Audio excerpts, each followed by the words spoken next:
엄마, 이거 받으세요. 아들이 내 앞에 통장을 내밀었을 때 나는 잠시 망설였다. 아니, 정확히 말하면 내 가통장을 내밀려던 참이었다. 70평생 모아온 돈. 적은 돈은 아니었다. 아버지가 돌아가시고 혼자 살면서 아껴 모은 돈, 새벽 시장에 나가 야채 장사하며 한 푼 두 푼 쌓아 올린 돈. 그 돈을 이제 아이들에게 주려고 했다. 아니, 엄마가 줄게. 나는 가방에서 빨간 도장이 찍힌 통장을 꺼냈다. 아들은 당황한 표정을 지었다. 엄마, 그러지 마세요. 저희가 이제 다 컸는데. 아니야. 엄마는 이제 쓸 일도 없고 너희가 잘 관리해라. 엄마는 너희 믿는다. 그 말을 하면서도 가슴 한 구석이 답답했다. 정말로 믿어서가 아니라 믿고 싶어서 하는 말이었다. 아들은 착했다. 며느리도 괜찮은 사람이었다. 손주들도 예뻤다. 그런데 왜일까 통장을 꺼내는 손이 떨렸다. 엄마, 정말 괜찮으세요? 그럼 괜찮지. 엄마 돈 갖고 있어봐야 은행만 좋은 일 시키지. 너희가 관리하면서 필요할 때 쓰고 엄마 필요하면 그때그때 달라고 할게. 아들은 통장을 받아들었다. 무겁게 느껴지는지 두 손으로 꼭 쥐었다. 엄마 감사합니다. 잘 쓸게요. 나중에 엄마 병원비도 이걸로 쓰고 용돈도 드리고 여행도 보내드릴게요. 그날 밤 나는 잠을 이루지 못했다. 천장을 보며 계속 생각했다. 잘한 걸까? 아버지가 살아계셨다면 뭐라고 했을까? 아버지는 늘 말씀하셨다. 여보, 자식한테 모든 걸 주면 안 돼. 우린 우리대로 살아야 해. 하지만 아버지가 떠나고 10년 혼자 사는 게 너무 외로웠다. 아이들이 자주 오지는 않았지만 그래도 명절이면 모였고 생일이면 전화가 왔다. 이제 이 돈을 주면 아이들이 조금 더 자주 올까? 그런 기대가 있었다. 아니, 솔직히 말하면 두려웠다. 혼자 늙어가는 게 어느 날 쓰러졌을 때 아무도 모르는 게 그게 무서웠다. 통장에는 정확히 2억 3천만 원이 들어 있었다. 시장에서 15년, 청소일하며 5년, 국민연금 받으면서 아껴 쓴 10년. 모두 합쳐 30년의 시간이 그 안에 담겨 있었다. 다음 날 아침 아들에게서 문자가 왔다. 엄마, 어제 통장 잘 받았어요. 정말 감사합니다. 소중하게 잘 쓸게요. 나는 그 문자를 보며 안도했다. 그래, 잘한 거야. 이제 마음 편히 살 수 있어. 며칠 뒤 며느리에게서 전화가 왔다. 어머니, 저희가 어머니 돈 관리해 드릴게요. 적금도 새로 들고 필요하신 거 있으면 언제든지 말씀하세요. 그래, 고맙다. 나는 정말로 고마웠다. 애들이 이렇게 챙겨주니 가슴이 따뜻해졌다. 동네 노인정에서 친구들을 만났을 때 나는 자랑스럽게 말했다. 우리 애들이 이제 다 알아서 해준대. 돈도 맡아서 관리해주고. 친구들은 부러워했다. 너 참 복도 많다. 우리 애들은 돈 달라고만 하지 맡아서 관리해준다는 소리는 꿈에도 못 들었어. 그 말을 들으며 나는 뿌듯했다. 그래, 나는 운이 좋은 사람이야. 저녁이 되어 집에 돌아오니 텅 빈 방이 전보다 덜 쓸쓸하게 느껴졌다. 이제 걱정 없이 살 수 있을 것 같았다. 통장을 넘긴 대가로 얻은 마음의 평화. 그것만으로도 충분하다고 생각했다. 그날 밤 나는 오랜만에 편하게 잠들었다. 꿈속에서 아버지가 나타났다. 여보, 그래도 조금은 남겨뒀겠지? 나는 고개를 저었다. 다 줬어요. 애들 믿어야죠. 아버지는 아무 말 없이 고개를 돌렸다. 그 뒷모습이 왠지 슬퍼 보였지만 나는 애써 외면했다. 꿈일 뿐이라고. 아버지는 너무 걱정이 많으셨다고 스스로를 달랬다. 통장을 건넨 날 나는 해방감을 느꼈다. 더 이상 돈 걱정을 할 필요가 없었다. 아이들이 다 알아서 해줄 테니까. 그렇게 믿었다. 정말로 그렇게 믿고 싶었다. 통장을 넘긴 지 일주일쯤 지났을까? 아들에게서 전화가 왔다. 엄마, 오늘 좀 힘드셨어요? 먹었지. 너는? 저도 먹었어요. 엄마, 요즘 건강은 어때요? 어디 아픈 데 없으세요? 이상했다. 아들이 이렇게 자주 전화한 적이 없었는데. 하지만 기분이 나쁘지 않았다. 오히려 가슴이 따뜻해졌다. 엄마 괜찮아. 걱정 마. 그래도 조심하세요. 날씨가 추워졌으니까 감기 조심하시고. 전화를 끊고 나니 입가에 미소가 번졌다. 역시 통장을 넘기길 잘했어. 애들이 이렇게 챙겨주잖아. 이틀 뒤에는 며느리가 집에 왔다. 손에는 과일 바구니를 들고 어머니 과일 싸왔어요. 요즘 사과가 맛있다길래. 아이고 이걸 왜 샀어. 돈 아까운데. 어머니 이제 저희가 어머니 돈 관리해드리는데 이 정도는 당연하죠. 며느리는 부엌을 정리해주고 냉장고도 채워주고 갔다. 집안이 정돈되니 마음까지 깨끗해지는 것 같았다. 그 주말에는 아들 가족이 모두 왔다. 손주들까지. 할머니. 아이고 우리 강아지들. 할머니 보고 싶었어? 네. 할머니, 저번에 할머니가 주신 용돈으로 로봇 장난 감 샀어요. 아들은 미안한 표정을 지었다. 엄마 애가 그냥 샀대요. 혼내려 했는데 엄마가 주신 거라고. 괜찮아. 할머니가 준 건데 쓰라고 준 거지. 우리 손주 잘 샀다. 그날 저녁 온 가족이 함께 밥을 먹었다. 얼마만인지 기억도 나지 않았다. 며느리가 해온 음식도 맛있었고 손주들 웃음소리가 집안을 가득 채웠다. 엄마 다음 주에도 올게요. 엄마 혼자 계시니까 자주 와야죠. 아니야 너희 바쁜데. 그냥 편할 때 와. 아니에요. 이제 자주 올게요. 아들이 그렇게 말했을 때 나는 눈시울이 뜨거워졌다. 이게 행복이구나. 돈을 주고 산 행복이라 해도 좋았다. 다음 주 정말로 아들이 또 왔다. 그리고 그 다음 주에도. 한 달 동안 아들은 매주 한 번씩 왔다. 전화는 거의 이틀에 한 번꼴로 왔다. 엄마 저녁 드셨어요? 엄마 오늘 병원 다녀오셨어요? 엄마 야근제 때 드시고 계시죠? 동네 노인 정 친구들이 물었다. 요즘 아들이 자주 온다며? 부럽다 정말. 응 요즘 애가 효자가 됐어. 뭐 좋은 일 있나? 갑자기 왜 그래? 나는 통장을 넘긴 이야기는 하지 않았다. 괜히 말하면 자랑 같을 것 같아서. 어느 날 며느리가 용돈 봉투를 꺼냈다. 어머니 이거 쓰세요. 저희가 어머니 통장 관리하는데 용돈은 따로 드려야죠. 아니야 필요 없어. 엄마는 쓸 데가 없단다. 그래도 가지세요. 어머니 돈인데요. 50만 원이 들어 있었다. 적지 않은 돈이었다. 나는 그 돈으로 친구들과 여행을 갔다. 설악산 단풍 구경.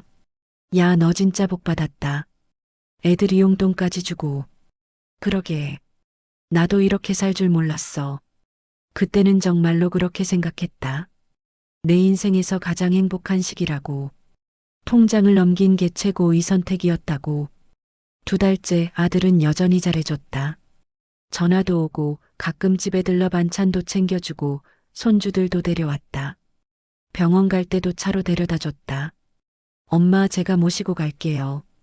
택시 타지 마세요. 아들아 고맙다. 엄마 당연한 거죠. 저희가 이제 어머니 돈도 관리하는데 이 정도는 해드려야죠. 그 말을 들을 때마다 마음이 편했다. 그래 돈을 주길 잘했어. 애들이 이렇게 책임감을 갖고 챙겨주잖아. 어느 날 저녁 나는 통장 정리를 하려다가 멈췄다. 아 이제 통장이 없지. 애들이 갖고 있지. 궁금하긴 했다. 돈을 어떻게 관리하는지 얼마나 남았는지.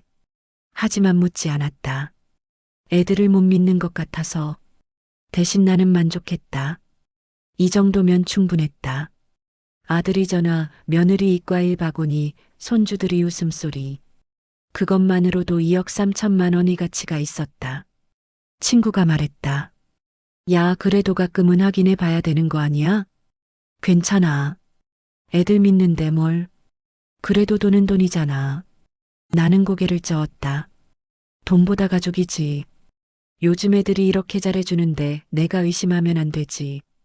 그때는 그렇게 믿었다. 첫 2달 동안은 정말로 모든 게 완벽했다. 아들은 효자였고 며느리는 착했고 손주들은 사랑스러웠다. 하지만 나는 몰랐다. 이런 날들이 언제까지 계속될지. 처음이 다짐이 얼마나 오래 갈지.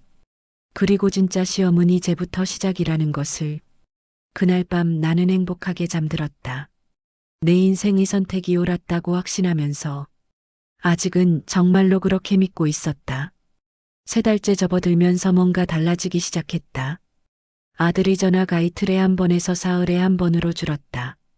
처음엔 대수롭지 않게 생각했다. 바쁘겠지.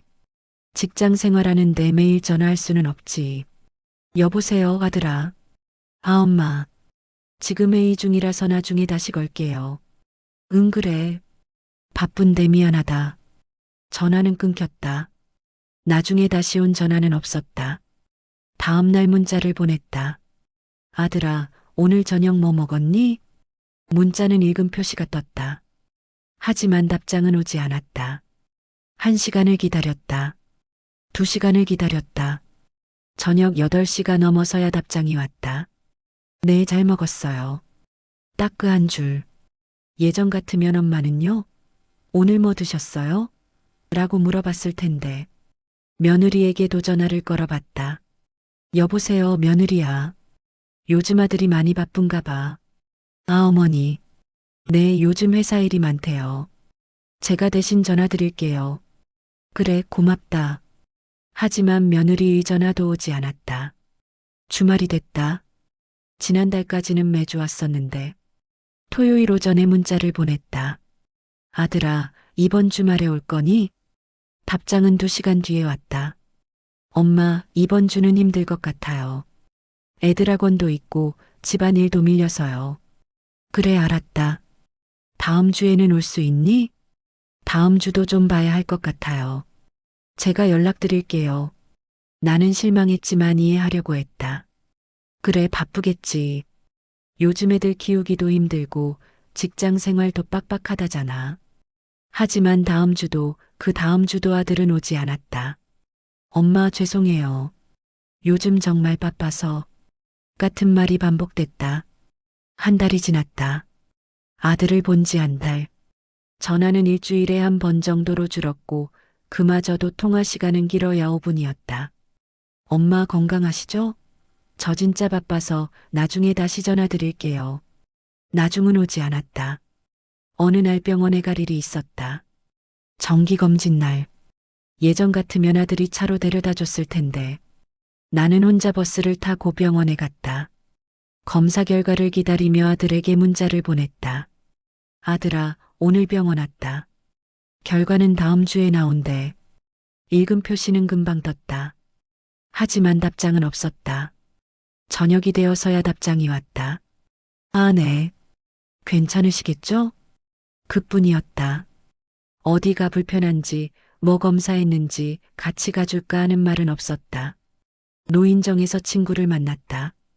야, 요즘 아들 자주 온다더니 요즘은 안 보이네? 응, 바빠서 그래. 바쁜가 보다. 그래도 가끔은 봐야 되는 거 아니야? 애들도 사정이 있겠지. 친구는 고개를 가로저었다. 너무 좋게만 생각하지 마. 사람은 변해. 아니야.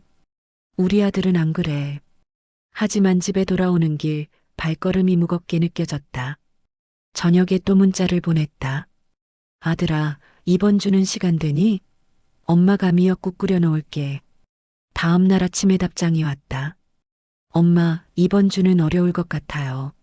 나는 핸드폰을 내려놓고 한숨을 쉬었다. 뭐가 이렇게 바쁠까? 통장을 넘기기 전에는 이렇게까지는 안 바빴는데. 며느리에게도 전화를 걸어봤다. 여보세요, 며느리야. 아, 어머니. 무슨 일이세요? 무슨 일이냐니. 그냥 아들이 보고 싶어서 전화한 건데.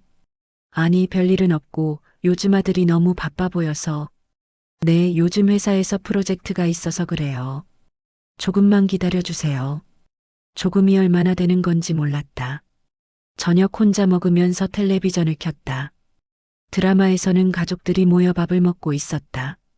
나는 밥그릇을 내려놓았다. 갑자기 입맛이 없어졌다. 밤에 잠이 오지 않아 핸드폰을 들여다봤다. 아들과의 마지막 통화가 언제였는지 확인해봤다. 2주 전이었다. 마지막으로 집에 온 건 한 달하고 일주일 전. 문자 대화창을 올려봤다. 최근 10개의 메시지 중 9개가 내가 보낸 거였다.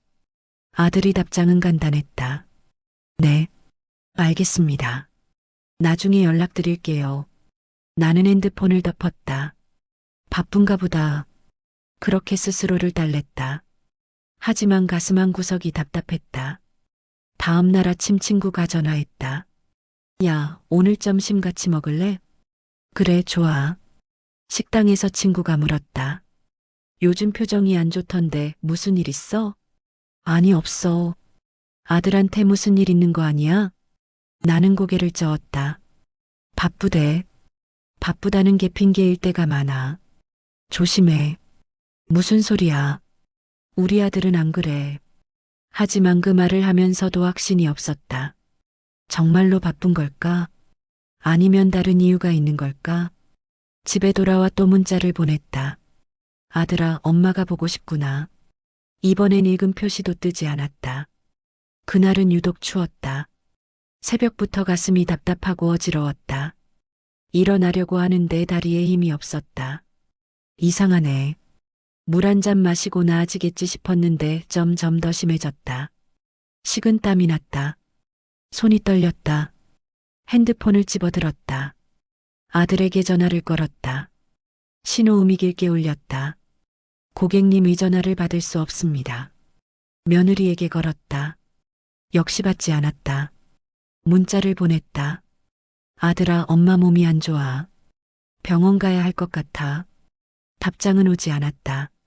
결국 혼자 옷을 입고 집을 나섰다. 계단을 내려가는데 다리가 오들거렸다. 택시를 잡아 타고 병원 응급실로 갔다. 어르신 보호자는요? 간호사가 물었다. 아들한테 연락했는데 아직 안 왔어요. 연락처 남겨주세요. 저희가 연락드릴게요. 나는 떨리는 손으로 아들 전화번호를 적었다.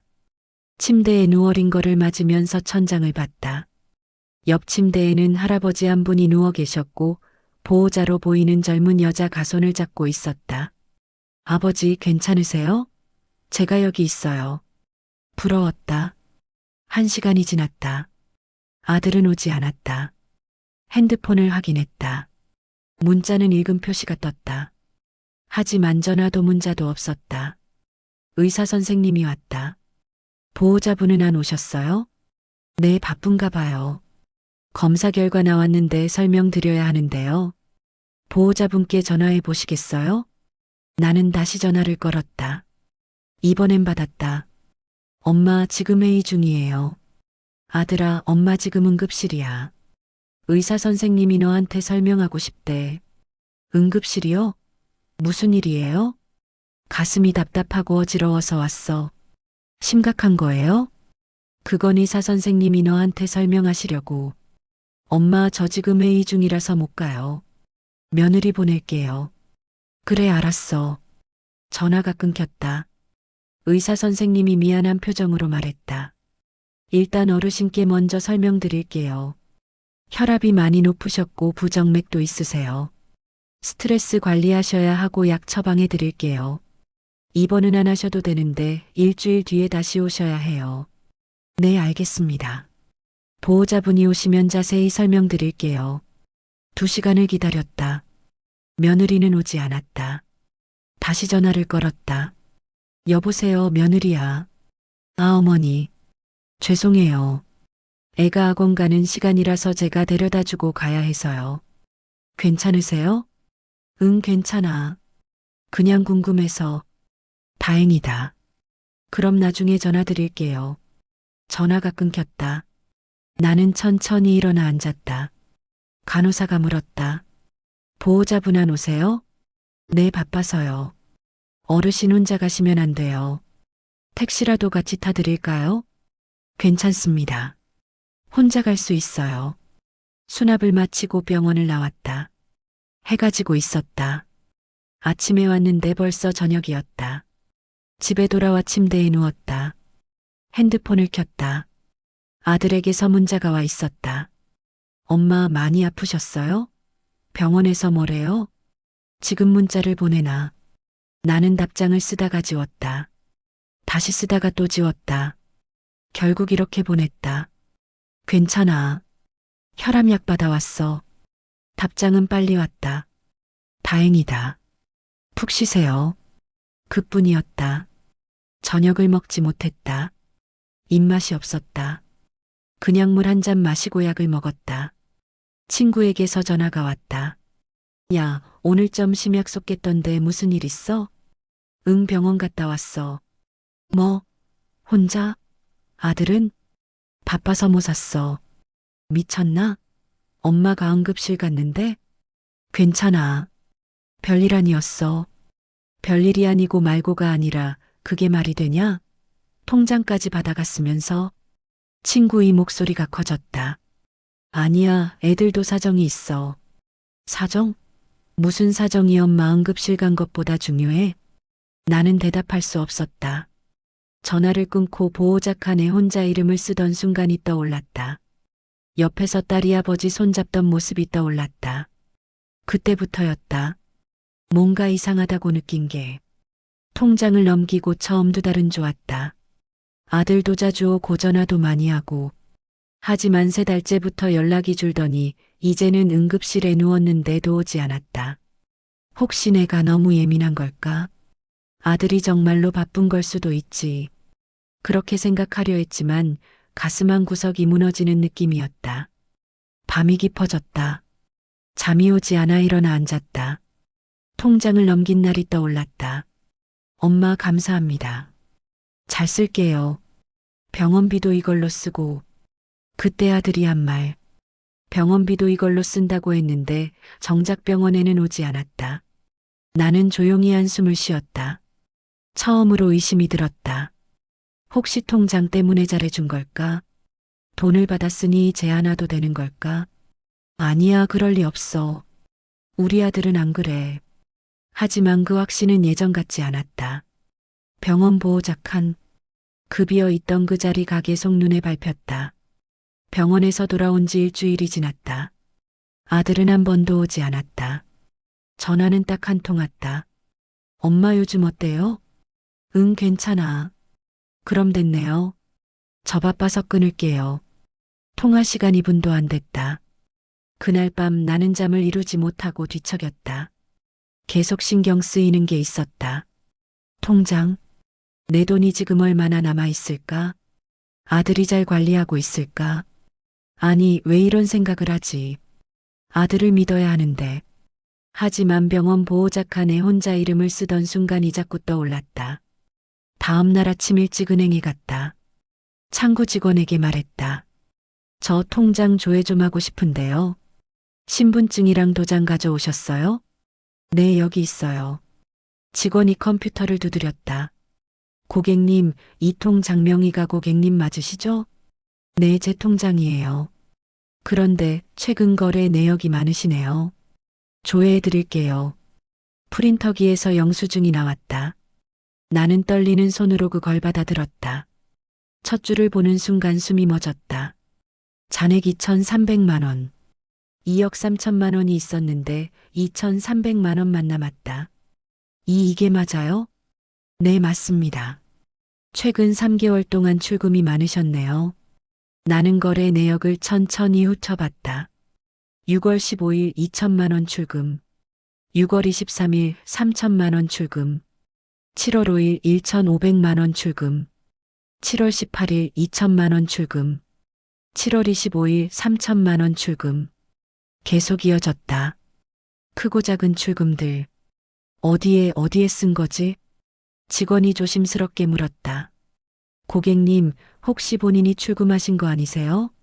아니요, 제가 아니에요. 제 아들이 통장을 갖고 있어요. 아, 그러시군요. 가족분이 관리하시는 거면 괜찮으시겠네요. 괜찮을 리 없었다. 3달 만에 1억 원이 넘게 나갔다. 나는 영수증을 들고 은행을 나왔다. 다리에 힘이 풀렸다. 벤치에 앉아 영수증을 다시 봤다. 틀림없었다. 집에 돌아와 전화를 걸었다. 손이 떨렸다. 여보세요. 아들아, 엄마야. 네, 엄마. 무슨 일이세요? 저기 통장 말이야. 엄마가 오늘 은행에 갔다 왔는데 전화기 너머로 침묵이 흘렀다. 은행이요? 왜요? 그냥 궁금해서 조회해봤어. 근데 돈이 많이 줄어서. 아, 그거요. 아들이 목소리가 차가워졌다. 그거 왜 확인하신 거예요? 아니, 궁금해서. 어디에 쓴 거니? 엄마, 그거 엄마가 저희한테 맡긴 거잖아요. 저희가 알아서 쓰는 거고. 그래도 1억 원이 넘게 나갔던데. 엄마 집 대출금 상환했고, 애들 학원비 내고 차도 바꿨어요. 다 필요한데 쓴 거예요. 그렇게 많이? 엄마 지금 저희 의심하시는 거예요? 목소리가 날카로워졌다.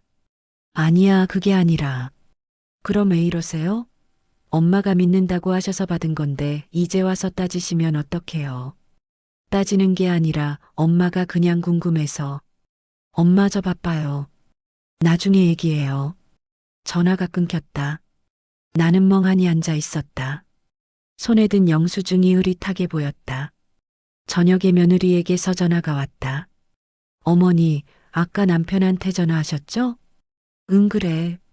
어머니, 저희가 어머니 돈 함부로 쓴 거 아니에요. 다 필요한데 썼어요.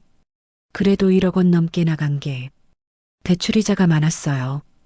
그리고 애들 교육비도 만만치 않고 차도 오래돼서 바꿔야 했고 차는 왜 내 돈으로? 말이 나오고 나서 후회했다. 며느리의 목소리가 차가워졌다.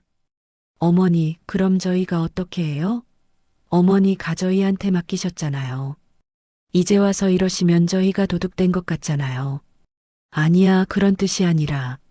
어머니, 저희도 할 말 많아요. 어머니 병원 갈 때도 저희가 돈 냈고 이것저것 다 해드렸는데. 알아, 고맙게 생각해. 그럼 이제 그만하세요. 자꾸 이러시면 저희도 힘들어요. 전화가 끊겼다. 나는 영수증을 다시 펼쳤다. 2,300만 원. 30년 모은 돈이 3달 만에 이것밖에 안 남았다. 친구에게 전화했다. 야, 통장 조회해봤어. 얼마 남았어? 2,300만 원. 뭐, 3달 만에 1억 원 넘게 쓴 거야? 그러게.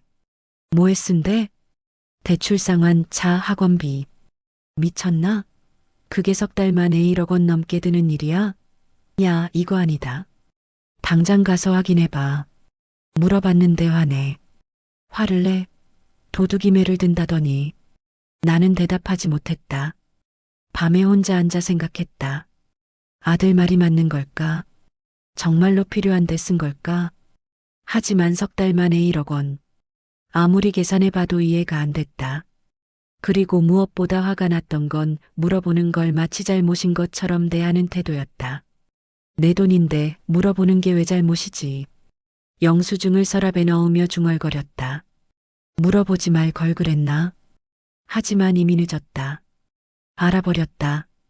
3달 만에 1억 원이 사라진 걸. 그리고 아들이 내 질문을 반기지 않는다는 걸. 그날 밤 잠이 오지 않았다. 천장을 보며 계속 생각했다. 앞으로 2,300만 원으로 얼마나 버틸 수 있을까? 이 속도라면 반년 안에 다 떨어지는 거 아닐까? 그때는 어떻게 하지? 통장 조회를 한 지 사흘이 지났다. 아들에게서 연락이 없었다. 내가 먼저 전화를 걸어야 할까? 아니면 그냥 기다려야 할까? 결국 내가 먼저 전화했다. 여보세요, 아들아. 네, 엄마. 목소리가 차가웠다. 저번에 엄마가 통장 얘기해서 기분 나빴니? 아니요, 괜찮아요. 괜찮지 않은 목소리였다. 엄마가 그냥 궁금해서 그랬던 건데 오해한 것 같아서. 엄마, 저희 의심하시는 거 맞죠? 아니야, 그게 아니라. 그럼 왜 통장 확인하신 거예요? 저희를 못 믿으시니까 그러신 거잖아요. 나는 할 말을 잃었다. 엄마는 그냥 돈이 어떻게 되는지 궁금했을 뿐이야. 엄마, 그 돈이 저희 돈이에요. 그 순간 심장이 멈추는 것 같았다. 뭐라고? 엄마가 저희한테 주신 거잖아요. 그럼 저희 돈이죠. 근데 왜 자꾸 확인하시고 따지세요? 아들아, 그래도 엄마 돈인데. 아니에요. 엄마가 저희 믿는다고 하시면서 주셨잖아요. 그럼 저희가 관리하는 거고 저희 마음대로 쓸 수 있는 거예요. 목소리가 점점 높아졌다. 엄마 솔직히 말씀드릴게요. 저희도 할 말 많아요. 엄마 병원비 내고 용돈 드리고 이것저것 다 했는데 이제 와서 의심하시면 저희가 뭐가 돼요? 아들아, 엄마, 이미 우리 돈인데 왜 그래요? 그 말이 마지막이었다. 이미 우리 돈인데 왜 그래? 나는 전화기를 든 채 얼어붙었다. 아들아, 엄마가 평생 모은 돈이야. 그걸 알아요. 그래서 감사하게 잘 쓰고 있잖아요. 근데 자꾸 이러시면 저 희도 기분 나빠요. 그래도 석 달 만에 1억 원 넘게 쓴 건. 엄마, 아들이 소리를 질렀다. 자꾸 그러시면 저 정말 하나요. 저희가 도둑질한 것도 아니고 엄마가 주신 건데 왜 이러세요? 다시 가져가실 거면 그때 그렇게 말씀하시지. 아니야, 그런 게 아니라. 그럼 뭐예요? 매번 확인하시고 의심하시고. 엄마, 저희도 자존심 있어요. 전화가 끊겼다. 나는 멍하니 전화기를 내려놨다. 손이 떨렸다. 이미 우리 돈. 그 말이 계속 머릿속을 맴돌았다. 저녁에 며느리에게서 문자가 왔다. 어머니, 남편이 오늘 많이 속상해했어요. 어머니가 자꾸 돈 얘기하시니까. 저희가 잘못 쓴 것도 아닌데요. 나는 답장을 쓰려다가 멈췄다. 뭐라고 써야 할지 몰랐다. 다음 날 친구를 만났다. 야, 얼굴이 왜 그래? 무슨 일 있어? 아들이 그러더라. 이미 자기네 돈이래. 뭐? 친구가 소리쳤다. 이미 자기네 돈? 미쳤나? 내가 준 지 겨우 석 달밖에 안 됐는데? 그래도 내가 준 건 맞잖아. 줬다고 다 자기 돈이야? 그럼 너는? 내 노후는? 내 병원비는? 나는 고개를 떨궜다. 내가 잘못 생각했나 봐. 애들을 너무 믿은 것 같아. 지금이라도 다시 받아와. 어떻게? 이미 준 걸? 준 게 아니라 맡긴 거잖아. 관리해 달라고 한 거지 주라고 한 게 아니잖아. 근데 아들이 화내. 친구가 한숨을 쉬었다. 야, 정신 차려. 내 돈이야. 내가 평생 모은 돈. 그걸 석 달 만에 1억 원 쓰고 물어보면 안 내고 이미 자기네 돈이라고 우기면 그게 정상이야? 나는 대답하지 못했다. 야, 내가 봤을 때 너 너무 당하고 있어. 지금이라도 손 써야 돼. 집에 돌아와 서랍을 열었다. 통장 조회 영수증이 그대로 있었다. 2,300만 원. 아들에게 문자를 보냈다. 아들아, 엄마가 통장 좀 돌려받고 싶어? 1시간 뒤 답장이 왔다. 엄마 또 그러세요? 이미 주신 건데요. 그래도 엄마 돈이잖아. 엄마, 저 진짜 실망이에요. 저희 믿는다고 해놓고 이러시면 안 되죠. 아들아, 엄마가 잘못 생각했어. 다시 돌려줘. 답장은 오지 않았다. 밤에 전화를 걸었다. 받지 않았다. 며느리에게도 걸었다. 역시 받지 않았다. 다음 날 아침 며느리에게서 문자가 왔다. 어머니, 저희도 할 말이 있어요. 그동안 어머니한테 얼마나 잘해드렸는데요. 이제 와서 이러시면 저희가 어떡해요? 차라리 처음부터 안 받을 걸 그랬네요. 나는 답장하지 않았다. 점심때 아들에게서 전화가 왔다. 엄마, 저희 그 돈으로 대출 다 갚았어요. 차도 샀고. 이제 어떻게 돌려드려요? 그럼 어떡하니? 엄마가 준 거잖아요. 저희는 엄마 믿는다는 말 듣고 감사하게 받은 건데 이제 와서 돌려달라고 하시면 저희가 사기꾼 된 것 같잖아요. 아들아, 엄마, 이미 우리 돈이에요. 법적으로도 그래요. 엄마가 증여하신 거예요. 증여. 그 말을 듣는 순간 무릎에 힘이 풀렸다. 그럼 엄마는 연금 있잖아요. 그걸로 사세요. 전화가 끊겼다. 나는 바닥에 주저앉았다. 이미 우리 돈인데 왜 그래? 그 말이 계속 귓가에 맴돌았다. 30년 모은 돈. 평생 아껴온 돈. 그 돈이 석 달 만에 사라지고 내가 물어보면 화를 내고 이제는 이미 자기네 돈이라고 한다. 나는 울지 않았다. 울음도 나오지 않았다. 그냥 멍하니 앉아 있었다. 저녁이 되어 어두워졌지만 불을 켜지 않았다. 어둠 속에서 생각했다. 내가 뭘 잘못한 걸까? 아들을 믿은 게 잘못이었을까? 통장을 넘긴 게 잘못이었을까? 아니면 애초에 기대를 한 게 잘못이었을까? 일주일 동안 아들에게서 연락이 없었다. 나도 연락하지 않았다. 매일 아침 일어나면 핸드폰을 확인했다. 혹시 문자가 왔을까? 전화가 왔을까? 하지만 아무것도 없었다. 친구가 매일 전화했다. 야, 어떻게 됐어? 그냥 그래. 아들한테 연락했어? 아니. 야, 이러고만 있으면 안 돼. 뭐라도 해야지. 뭘 어떻게 해. 친구는 한숨을 쉬었다. 어느 날 저녁 거울을 봤다. 머리는 하얗게 새었고 주름은 깊어졌다. 70년을 산 얼굴이었다. 이렇게 늙도록 뭘 한 걸까? 평생 일만 했다. 아이들 키우느라, 가족 먹여 살리느라. 내가 뭘 하고 싶은지, 어떻게 살고 싶은지 생각해 본 적이 없었다. 그리고 아이들이 다 컸을 때, 이제 내 인생을 살 수 있다고 생각했을 때, 남편이 떠났다. 혼자 남았을 때 통장을 보며 생각했다. 이 돈이 있으면 외롭지 않겠지. 아이들이 챙겨주겠지. 그래서 통장을 넘겼다. 하지만 돈을 주고 산 건 사랑이 아니었다. 석 달간의 관심이었고 그마저도 돈이 떨어지자 사라졌다. 나는 거울에서 눈을 떼고 서랍을 열었다. 통장 조회 영수증 2,300만 원. 이 돈으로 얼마나 살 수 있을까? 계산을 해봤다. 한 달에 200만 원 쓴다고 해도 1년이면 2,400만 원. 1년도 못 버틴다. 연금이 있긴 했다. 한 달에 60만 원. 이걸로 살 수 있을까? 방세, 전기세, 수도세, 핸드폰 요금, 식비, 병원비, 약값. 계산해보니 빠듯했다.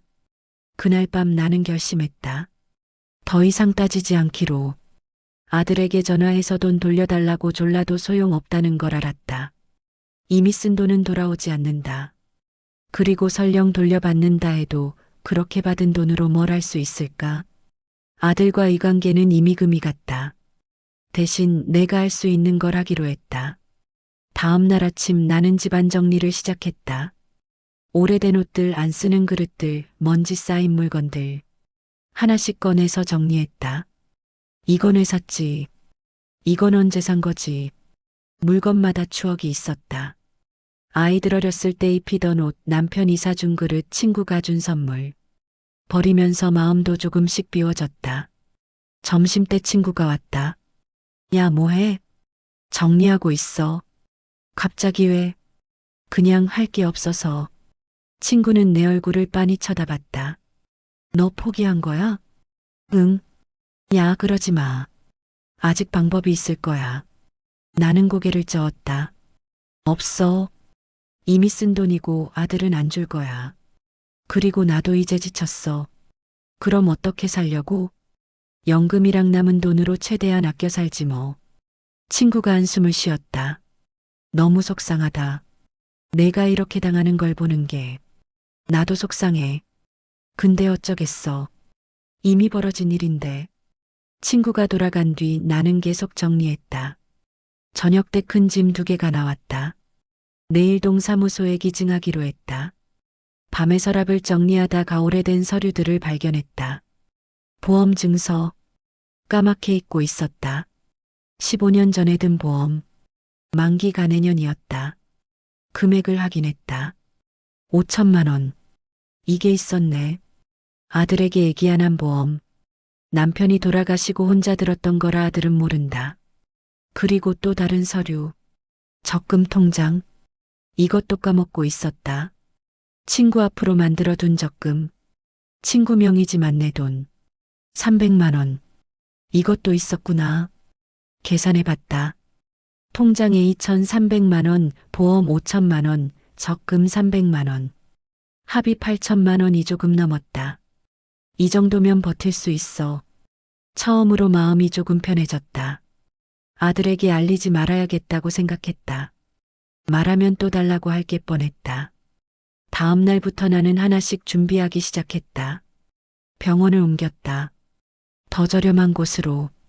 장을 보러 갈 때도 전통시장으로 바꿨다. 마트보다 쌌다. 핸드폰 요금제도 바꿨다. 한 달에 3만 원 아꼈다. 친구가 물었다. 야, 너 왜 이렇게 검소하게 사? 돈 아껴야지. 그래도 너무 심한 거 아니야? 괜찮아. 이게 내 인생이야. 친구는 안타까운 표정을 지었다. 일주일 뒤 아들에게서 문자가 왔다. 엄마 잘 지내세요? 짧은 문자였다. 나는 답장하지 않았다. 이틀 뒤 또 문자가 왔다. 엄마 화 푸세요. 저희도 어쩔 수 없었어요. 나는 답장을 썼다. 알았어. 너희 잘 살아라. 더 이상 따지지 않기로 했다. 화를 내봤자 소용없고 돈을 돌려받을 수도 없고 관계만 더 나빠질 뿐이었다. 대신 나는 내 남은 인생을 준비하기로 했다. 아들 없이 통장 없이 혼자서. 그날 밤 나는 오랜만에 편하게 잠들었다. 물론 가슴 한 구석은 여전히 아팠다. 하지만 이제 알았다. 아들에게 기대하면 안 된다는 걸. 내 인생은 내가 책임져야 한다는 걸. 그리고 아직 끝나지 않았다는 걸. 서랍 속 보험 증서를 보며 중얼거렸다. 아직 방법은 있어. 조용하지만 확고한 결심이었다. 더 이상 아들에게 매달리지 않겠다. 대신 내가 할 수 있는 걸 하겠다. 하나씩 천천히 준비하겠다. 그렇게 나는 다시 일어섰다. 그날 이후 나는 달라졌다. 매일 아침 6시에 일어나 동네를 산책했다. 예전에는 아들 전화 올까봐 집에만 있었는데 이제는 나를 위해 시간을 썼다. 친구가 물었다. 야, 요즘 표정이 좀 나아졌다? 그래. 응, 전보다는. 그냥 포기하니까 편해. 포기가 아니라 받아들인 거지. 친구 말이 맞았다. 받아들였다. 아들이 돌아오지 않을 거라는 걸, 돈도 돌려받지 못할 거라는 걸. 대신 나는 내 것을 챙기기 시작했다. 보험회사에 전화했다. 만기가 내년이죠? 네, 맞습니다. 내년 3월 20일입니다. 중도 해지하면 어떻게 돼요? 지금 해지하시면 4,500만 원 받으실 수 있습니다. 그냥 만기까지 기다리는 게 낫겠네요. 네, 그게 유리하십니다. 전화를 끊고 달력에 표시했다. 내년 3월 20일. 그날 5천만 원이 생긴다. 친구 명의로 만들어둔 적금도 확인했다. 야, 내가 내 명의로 만들어둔 적금 있잖아. 응, 알아. 왜? 그거 찾으려고. 지금 만기가 아직 안 됐는데. 괜찮아. 필요해서. 알았어. 내일 같이 가자. 다음 날은 행에 가서 적금을 해지했다. 310만 원. 생각보다 조금 더 나왔다. 이걸로 뭐 할 거야? 일단 비상금으로 모아둘 거야. 그래, 그게 낫겠다. 집에 돌아와서 서랍에 돈을 넣었다. 통장에 있는 돈은 건드리지 않기로 했다. 혹시 모를 일에 대비해서 저녁에 연금공단에 전화했다. 제가 받는 연금이 한 달에 60만 원인데 앞당겨 받을 수 있나요? 앞당겨 받으시면 금액이 줄어듭니다. 얼마나요? 약 20% 정도요. 그럼 그냥 지금대로 받는 게 낫겠네요. 네, 그게 유리하십니다. 계산을 다시 해봤다. 현재 통장 2,300만 원, 적금 310만 원, 보험 5천만 원 내년 3월, 연금월 60만 원. 이 정도면 버틸 수 있어. 아껴 쓰면 10년은 버틸 수 있다. 다음 날 동사무소에 갔다. 기초연금 신청하려고요. 신분증이랑 통장사본 가져오셨어요? 네, 여기요. 재산이 얼마나 있으세요? 집은 전세고 통장에 2천만 원 정도요. 자녀분은? 아들 하나 있는데 연락 안 해요. 담당자가 안타까운 표정을 지었다. 신청해 드릴게요. 한 달에 30만 원 받으실 수 있을 거예요. 감사합니다. 집에 돌아오는 길이 가벼웠다. 연금 60만 원, 애기 초연금 30만 원, 하바업 10만 원. 이 정도면 혼자 살기 충분해. 며칠 뒤 복지관에 갔다.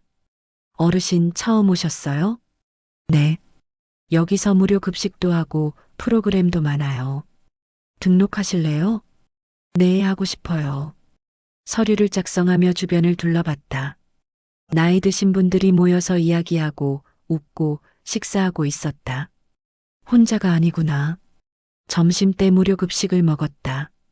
맛있었다. 옆에 앉은 할머니가 말을 걸었다.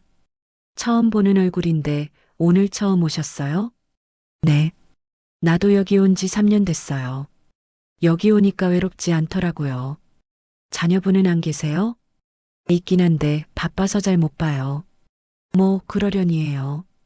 할머니도 나와 비슷한 처지였다. 우리 같은 사람 많아요. 여기 오면 친구도 생기고 밥도 먹고 좋아요. 그날부터 나는 매일 복지관에 갔다. 친구들도 생겼다. 비슷한 나이 비슷한 처지. 서로의 이야기를 들어주고 위로했다. 나도 아들한테 통장 줬다가 혼났어. 나는 딸한테 줬는데 사위가 다 써버렸어. 우리 다 똑같네. 웃으며 이야기했지만 모두 가슴에 상처를 안고 있었다. 어느 날 프로그램 담당자가 물었다. 어르신 요가 수업 들어보실래요? 무료예요. 요가요? 나이 든 사람도 할 수 있어요? 물론이죠. 천천히 하는 거라 괜찮아요. 요가 수업에 등록했다. 일주일에 2번. 처음엔 몸이 뻣뻣했지만 점점 나아졌다. 어르신 많이 좋아지셨어요. 선생님이 칭찬했다. 집에 돌아와 거울을 봤다. 표정이 밝아진 것 같았다. 저녁에 가계부를 정리했다. 수입연금 60만 원, 기초연금 30만 원, 합아홉 10만 원. 지출방세 40만 원, 공과금 10만 원, 식비 20만 원, 기타 10만 원, 합 80만 원. 한 달에 10만 원이 남았다. 이걸로 병원비 대비해야지. 통장에 있는 2천만 원은 절대 건드리지 않기로 했다. 진짜 위급할 때 쓰는 돈. 보험 5천만 원도 마찬가지. 내년 3월에 받으면 그것도 따로 모아두는 거다. 계획을 세우니 마음이 안정됐다. 아들에게서 가끔 문자가 왔다. 엄마 잘 지내세요? 나는 짧게 답장했다. 잘 지낸다. 더 이상 돈 얘기는 하지 않았다. 아들도 나도. 친구가 물었다. 야, 아들한테 연락해보지 그래? 왜? 그래도 자식인데. 연락해도 소용없어? 돈 없다는 거 알면 관심도 없을걸. 그래도 나는 고개를 저었다. 괜찮아. 나 이제 혼자 살 수 있어. 그 말을 하면서도 가슴 한 구석은 여전히 아팠다. 하지만 이제 알았다. 아들에게 의지하면 안 된다는 걸.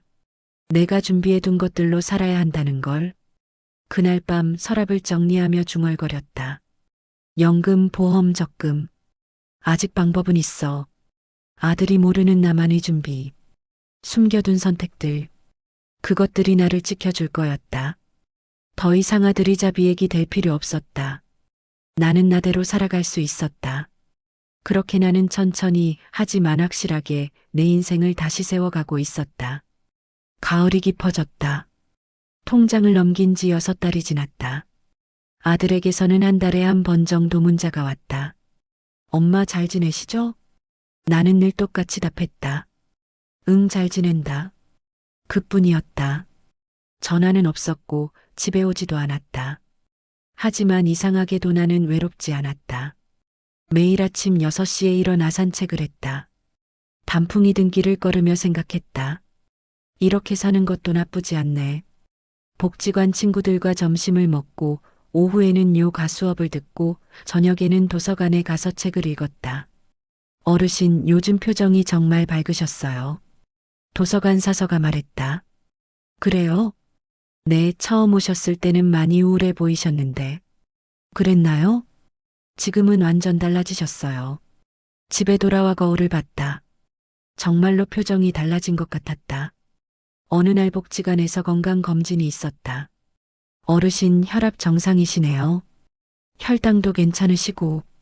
다행이에요. 요즘 운동하세요? 매일 산책하고 요가도 해요. 그래서 건강하신가 봐요. 계속하세요. 검진을 마치고 나오는데 같이 검진 받던 할머니가 말을 걸었다. 언니 나 혼자 사는데 심심하거든. 같이 저녁 먹을래? 좋아요. 그날부터 할머니와 자주 만났다. 혼자 사는 처지가 비슷했다. 나도 아들이 있긴 한데 1년 애명절 때나 봐. 나도 비슷해. 통장까지 줬는데 연락이 없어. 아이고 나도 그랬어. 딸한테 줬다가 혼났지. 서로 이 아픔을 나누니 위로가 됐다. 어느 날 할머니가 제안했다. 우리 여행 갈까? 여행? 응, 복지관에서 단체 여행 가는데 2박 3일이래. 가을 단풍 구경. 돈은 얼마야? 15만 원. 망설였다. 돈을 아껴야 하는데. 하지만 할머니가 말했다. 언니 돈 아끼려고 사는 거 아니잖아. 가끔은 써야지. 그 말이 맞았다. 좋아, 가자. 일주일 뒤 버스를 타고 설악산으로 갔다. 단풍이 정말 아름다웠다. 케이블카를 타고 올라가니 속세를 떠난 기분이었다. 와, 진짜 예쁘다. 할머니와 나는 사진도 찍고 맛있는 것도 먹고 웃으며 이야기했다. 저녁에 숙소에서 할머니가 물었다. 언니 아들한테 연락 안 해? 왜? 여행 왔다고. 굳이 그럴 필요 없어. 그래도 나는 고개를 저었다. 말해봤자 관심 없을걸. 그리고 나 이제 괜찮아. 정말? 응. 처음엔 많이 힘들었는데 요즘은 괜찮아. 아들 없이도 내가 잘 살 수 있더라. 할머니 간에 손을 잡았다. 언니 대단해. 나도 언니처럼 살고 싶어. 여행을 마치고 돌아오는 버스 안에서 생각했다. 나 정말 괜찮네. 통장을 넘긴 지 6달. 처음 석 달은 지옥 같았다. 아들을 기다리고 전화를 기다리고 문자를 확인하고. 하지만 지금은 달랐다. 아들을 기다리지 않았다. 오지 않아도 괜찮았다. 내 인생은 내가 채워갈 수 있었다. 집에 도착해 짐을 풀다가 핸드폰을 확인했다. 아들에게서 문자가 와 있었다. 엄마 추석에는 못 갈 것 같아요. 회사 일이 있어서. 다음 주가 추석이었다. 예전 같았으면 서운했을 텐데 이상하게도 담담했다. 그래, 알았다. 답장을 보내고 핸드폰을 내려놨다. 친구에게 전화했다. 야, 추석에 아들 안 온대. 뭐? 추석에도? 응. 어떡하게? 혼자 있을 거야? 복지관에서 행사한대. 거기 갈까봐. 그래도 명절인데. 괜찮아. 혼자 있는 것보다 낫지. 전화를 끊고 창밖을 봤다. 달이 밝았다. 추석날 복지관에 갔다. 나처럼 혼자인 어르신들이 모여 있었다. 어르신들 송편 드세요. 감사합니다. 함께 송편을 빚고 음식을 나눠 먹고 이야기를 나눴다. 나도 오늘 아들이 안 왔어. 나는 딸이 외국에 있어서 몸아. 우리 다 똑같네. 웃으며 이야기했지만 모두 가슴 한 구석이 허전했다. 하지만 그 허전함을 함께 나누니 덜 슬펐다. 저녁에 집에 돌아왔다. 혼자였지만 외롭지 않았다. 핸드폰을 확인했다. 아들에게서 문자가 와 있었다. 엄마 추석 잘 보내세요. 나는 답장했다. 너도 잘 보내라. 그리고 더 이상 생각하지 않았다. 며칠 뒤 통장을 정리했다. 연금과 기초연금으로 한 달에 90만 원. 지출은 80만 원. 한 달에 10만 원씩 저축. 6달 동안 60만 원을 모았다. 적금 310만 원과 합치면 370만 원. 이 정도면 안정적이네. 보험 만기까지 5달 남았다. 그럼 5천만 원이 더 생긴다. 계산하며 미소가 나왔다. 아들에게 의지하지 않아도 살 수 있었다. 그날 밤 창밖을 보며 중얼거렸다. 나 잘하고 있어. 얼굴은 편안했다. 6달 전 통장 조회하고 무너졌던 그날과는 달랐다. 이제 나는 알았다. 돈을 줬지만 인생까지 준 건 아니라는 걸. 아들이 없어도 통장이 없어도 나는 나대로 살 수 있다는 걸. 그리고 그게 더 행복할 수 있다는 걸. 연락은 여전히 없었다. 하지만 나의 얼굴은 오히려 편안했다. 더 이상 기다리지 않았고 기대하지 않았고 의지하지 않았다. 대신 나는 나를 돌봤다. 내 건강, 내 행복, 내 인생. 그것만으로 충분했다. 가을 바람이 불어왔다. 창문을 열고 바람을 맞으며 생각했다. 이게 진짜 자유구나. 아들에게 묶여 있지 않은 자유. 돈에 매달리지 않는 자유. 혼자서도 행복할 수 있는 자유. 나는 처음으로 진짜로 자유로워졌다. 봄이 왔다. 통장을 넘긴 지 1년이 지났다. 보험 만기가 되는 날 은행에 갔다. 어르신 5천만 원 입금됐습니다. 감사합니다. 통장을 보며 생각했다. 1년 전에는 1억 3천만 원이 있었다. 아들에게 넘겼고 석 달 만에 2,300만 원만 남았다. 지금은 5천만 원. 그리고 내가 모은 돈 370만 원. 합 5,370만 원. 충분해. 은행을 나와 복지관으로 갔다. 언니 얼굴이 좋아 보여. 할머니가 말했다. 오늘 보험 만기 됐어. 오, 축하해. 그럼 이제 마음 편하겠네. 응, 이제 안심이야. 점심을 먹으며 할머니가 물었다. 언니 아들은 요즘 어때? 연락 없어. 명절에도 안 왔어. 속상하지 않아? 처음엔 그랬는데 이제 괜찮아. 정말?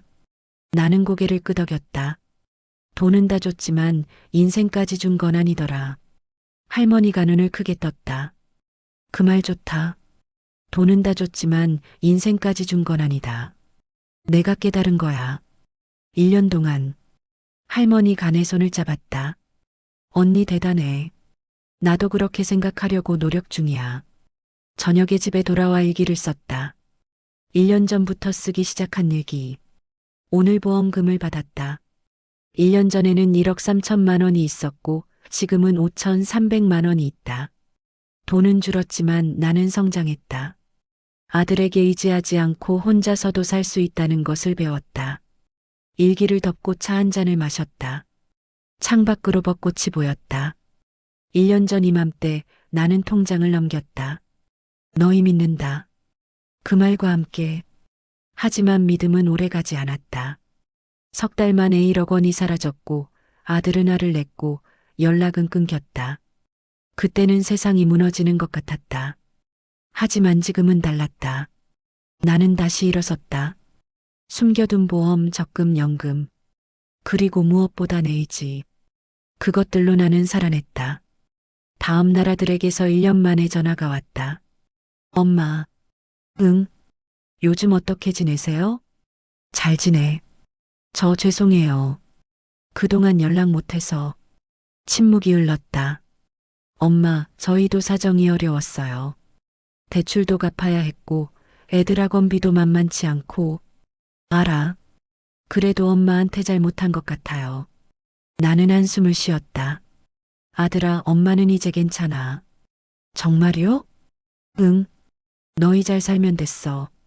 엄마 혹시 필요한 거 있으세요? 없어. 돈은 괜찮으세요? 걱정 마. 엄마는 엄마대로 살고 있어. 그래도 아들아, 엄마는 이제 너희한테 기대하네. 그게 더 편해. 전화기 너머로 아들의 숨소리가 들렸다. 엄마, 제 가정 말 잘못했어요. 알아. 근데 이제 됐어. 지나간 일이야. 다시 시작할 수 있을까요? 저희 관계. 나는 잠시 생각했다. 천천히. 서두르지 말고. 네, 알겠습니다. 전화를 끊고 창밖을 봤다. 용서할 수 있을까? 완전히는 아니다. 하지만 미워하지도 않았다. 그냥 담담했다. 며칠 뒤 아들이 집에 왔다. 1년 만이었다. 엄마, 왔니? 엄마 많이 힘드셨죠? 괜찮았어. 아들은 집안을 둘러봤다.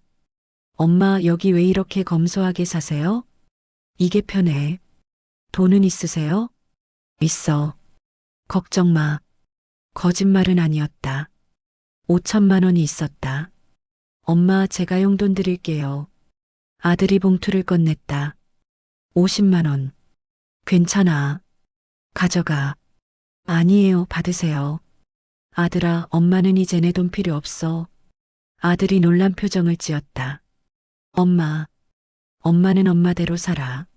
너는 너대로 살고. 하지만, 괜찮아. 이게 더 좋아. 아들은 한참 있다가 돌아갔다. 문을 닫고 나는 안도의 한숨을 쉬었다. 다시 시작할 수 있을까? 모르겠다. 하지만 확실한 건 이제 나는 아들 없이도 괜찮다는 것. 저녁에 친구에게 전화했다. 야, 오늘 아들이 왔다 왔어. 뭐, 1년 만에? 응, 뭐래? 미안하대. 그리고 용돈 주겠대. 받았어? 아니, 안 받았어. 왜? 필요 없어. 친구가 한참 웃었다. 야, 너 진짜 달라졌다.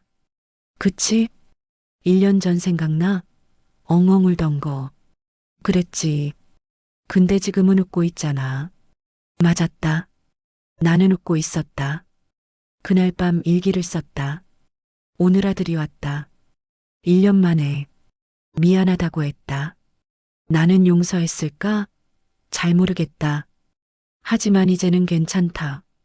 돈은 다 줬지만 인생까지 준 건 아니라는 걸 알았으니까. 일기를 덮고 창밖을 봤다. 별이 밝았다. 여보, 나 잘하고 있지? 하늘에 계실 남편에게 물었다. 대답은 없었지만 바람이 불어왔다. 그 바람이 대답 같았다. 1년 전 나는 모든 걸 잃었다고 생각했다. 돈도 아들도 미래도. 하지만 지금은 알았다. 진짜로 잃은 건 없었다. 돈은 줄었지만 내 인생은 남아 있었다. 아들은 떠났지만 나는 여전히 살아 있었다. 미래는 불확실했지만 현재는 괜찮았다. 그것으로 충분했다. 침대에 누우며 중얼거렸다. 돈은 다 줬지만 인생까지 준 건 아니더라. 이것이 내가 1년 동안 배운 것. 이것이 내가 남기고 싶은 말. 같은 실수를 하는 누군가에게 전하고 싶은 말. 통장을 넘기기 전에 꼭 기억하라고. 돈을 주는 건 쉽지만 인생은 돌려받을 수 없다고. 그리고 진짜로 중요한 건 돈이 아니라 스스로 살아갈 수 있는 힘이라고. 나는 그 힘을 찾았다. 1년이라는 시간 동안. 이제 나는 괜찮았다. 정말로.